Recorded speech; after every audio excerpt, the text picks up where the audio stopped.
সরকারি অফিসারের ফ্ল্যাটে রেড, উদ্ধার হলো প্রচুর টাকা। ওড়িশায় দুর্নীতি বিরোধী অভিযানে যেন সিনেমার দৃশ্য। এক সরকারি অফিসারের ফ্ল্যাটে হানা দিয়ে ট্রলি ব্যাগ থেকে উদ্ধার হলো, ট্রলি ব্যাগ আর আলমারি সব মিলিয়ে উদ্ধার হয়েছে 4 কোটিরও বেশি নগদ টাকা। আলাদা করে তার অফিস ড্রয়ার এবং ব্যক্তিগত তল্লাশিতে মিলেছে আরও 1,20,00,000 টাকা, সঙ্গে প্রায় 130 গ্রাম সোনা এবং একাধিক সম্পত্তির খোঁজ। অভিযোগ, 30,000 টাকা ঘুষ নেবার সময় হাতে নাতে ধরা পড়ে যান তিনি। এই ঘটনাকে ওড়িশা ভিজিলেন্সের ইতিহাসের সবথেকে বড় নগদ বাজেয়াপ্তের ঘটনা বলা হচ্ছে। প্রশ্ন উঠছে, একজন সরকারি আধিকারিকের কাছে এত বিপুল পরিমাণে নগদ এলো কোথা থেকে? আর 30,000 টাকার ফাঁদে ধরা পড়তেই কিভাবে বেরিয়ে এলো পুরো একেবারে ফুলে ফলে ভরা কলা গাছ?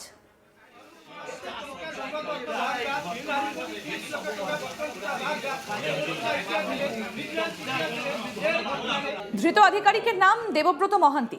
তিনি কটক সার্কেলের খনি উপপরিচালক পদে কর্মরত। খনি বিভাগে এই পদ অত্যন্ত গুরুত্বপূর্ণ। কয়লা ডিপোর লাইসেন্স, পরিবহন অনুমতি, কাগজপত্র যাচাই সবই তার অফিসের আওতায়। অভিযোগ, এক লাইসেন্স প্রাপ্ত কয়লা ব্যবসায়ীর কাছ থেকে 30,000 টাকা ঘুষ দাবি করেছিলেন।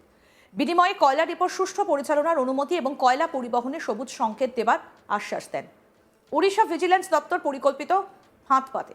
অভিযোগকারী ব্যবসায়ী বিষয়টা জানালে তদন্তকারীরা নজরদারি শুরু করেন। নির্দিষ্ট দিনে 30,000 টাকা নেবার সময় হাতে নাতে ধরা পড়েন এই দেবব্রত মহান্তি।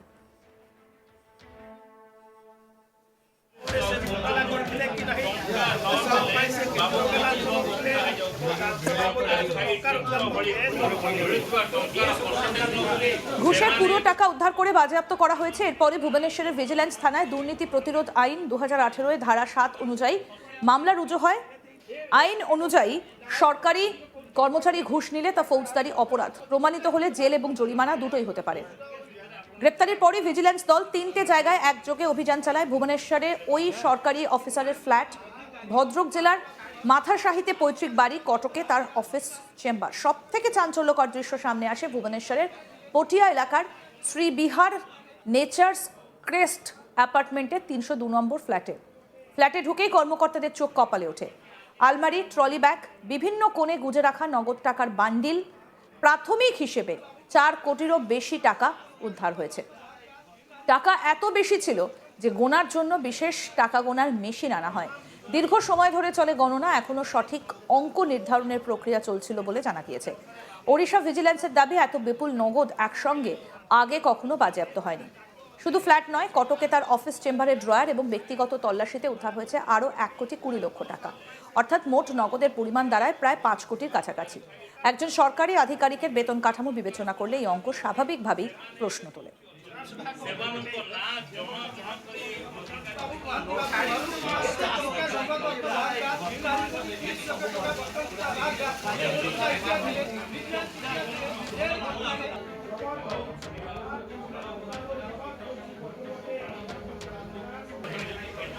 প্রাথমিক তদন্তে উঠে এসেছে আরও তথ্য। প্রায় 130 গ্রাম সোনা, ভুবনেশ্বরের পাহালা এলাকায় 2,400 বর্গফুট জমির ওপর বিলাসবহুল দোতলা বাড়ি। এই সম্পত্তিগুলোর উৎস কি, আয়ের সঙ্গে সঙ্গতিপূর্ণ কিনা সেটা খতিয়ে দেখছে ভিজিলেন্স।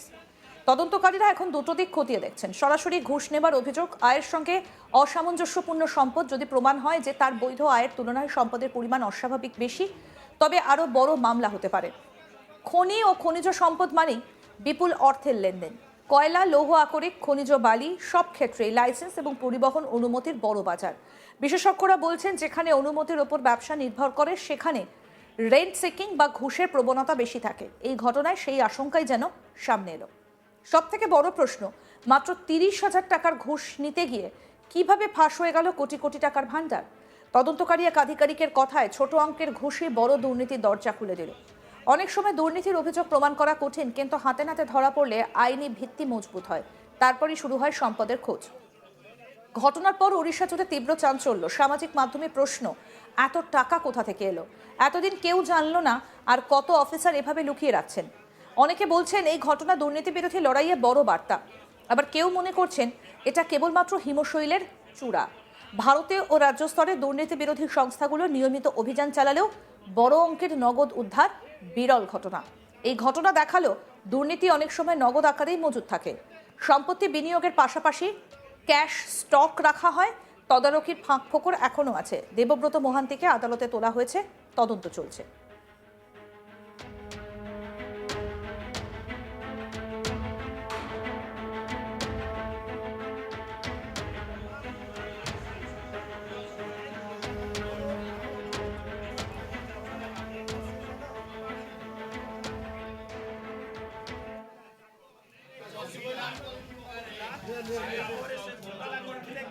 উদ্ধার টাকার উৎস যাচাই, ব্যাংক অ্যাকাউন্ট ও লেনদেন খতিয়ে দেখা, সম্পত্তির নথি পরীক্ষা সহ অভিযুক্ত বা সহযোগী আছে কিনা তা দেখা। যদি দোষ প্রমাণ হয় তবে জেল ও চাকরি খোয়ানোর সম্ভাবনা প্রবল। এই ঘটনা শুধু একজন অফিসারের নয়, পুরো প্রশাসনিক ব্যবস্থার জন্য সতর্কবার্তা। সরকারি পদ মানেই জনবিন্যাস, সেই বিশ্বাস ভাঙলে শুধু ব্যক্তি নয়, প্রতিষ্ঠানের সুনামও ক্ষতিগ্রস্ত হয়। 30,000 টাকার ঘুষের অভিযোগে শুরু, তারপর ট্রলি ব্যাগে 4 কোটিরও বেশি নগদ, অফিসে আরও 1,20,00,000, সোনা, বিলাসবহুল বাড়ি, সব মিলিয়ে পুরো ফুলে কলা গাছ কাণ্ড।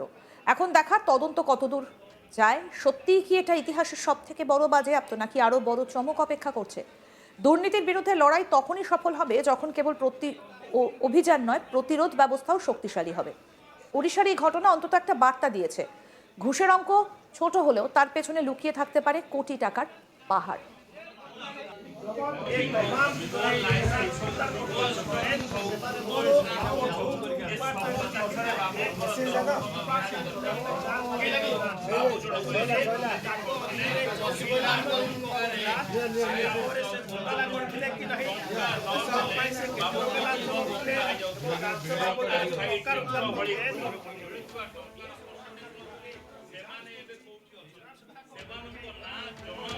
ওড়িশায় দুর্নীতি বিরোধী অভিযানে যেন সিনেমার দৃশ্য। এক সরকারি অফিসারের ফ্ল্যাটে হানা দিয়ে ট্রলি ব্যাগ আর আলমারি থেকে উদ্ধার হলো 4 কোটিরও বেশি নগদ টাকা। আলাদা করে তার অফিস ড্রয়ার এবং ব্যক্তিগত তল্লাশিতে মিলল আরও 1,20,00,000 টাকা, সঙ্গে প্রায় 130 গ্রাম সোনা এবং একাধিক সম্পত্তির খোঁজ। অভিযোগ, 30,000 টাকা ঘুষ নেবার সময় হাতে নাতে ধরা পড়েছিলেন তিনি। এই ঘটনাকে ওড়িশা ভিজিল্যান্সের ইতিহাসে সবথেকে বড় নগদ বাজেয়াপ্তের ঘটনা বলা হচ্ছে। প্রশ্ন উঠছে, একজন সরকারি আধিকারিকের কাছে এত বিপুল পরিমাণ নগদ এলো কোথা থেকে? আর 30,000 টাকার ফাঁদে ধরা পড়তে কিভাবে বেরিয়ে এলো পুরো ফুলে কলা গাছ? ধৃত আধিকারিকের নাম দেবব্রত মোহান্তি। তিনি কটক সার্কেলের খনি উপপরিচালক পদে কর্মরত ছিলেন। খনি বিভাগে এই পদ অত্যন্ত গুরুত্বপূর্ণ। কয়লা ডিপোর লাইসেন্স, পরিবহন অনুমতি, কাগজপত্র যাচাই সবই তার অফিসের আওতায়। অভিযোগ, এক লাইসেন্সপ্রাপ্ত কয়লা ব্যবসায়ীর কাছ থেকে 30,000 টাকার ঘুষ দাবি করেছিলেন তিনি। বিনিময়ে কয়লা ডিপোর সুষ্ঠু পরিচালনার অনুমতি এবং কয়লা পরিবহনে সবুজ সংকেত দেবার আশ্বাস দেন।